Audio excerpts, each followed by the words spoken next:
Les mumies de la Maison des Ombres. Au sommet d'une colline isolée, la Maison des Ombres se dressait, délabrée, un monument silencieux à des jours oubliés.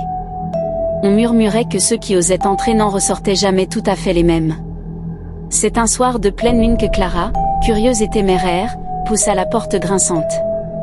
L'air était glacial, bien qu'aucun vent ne souffle. À l'intérieur, chaque meuble semblait figé dans le temps, recouvert de poussière, mais c'est le silence qui pesait le plus lourd, jusqu'à ce qu'elle l'entende, un murmure doux, presque enfantin. Clara. Son nom. Susurré, caressant, mais étrangement déformé.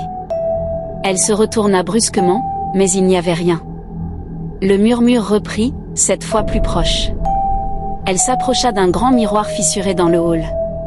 Une lueur dansante semblait émaner de l'autre côté du verre. En s'approchant, elle réalisa que ce n'était pas un reflet, mais une scène. Des silhouettes minuscules, des enfants, ou plutôt des choses qui les imitaient.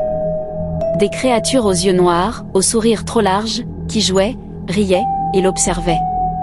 Une voix résonna, un chuchotement collectif, hypnotique.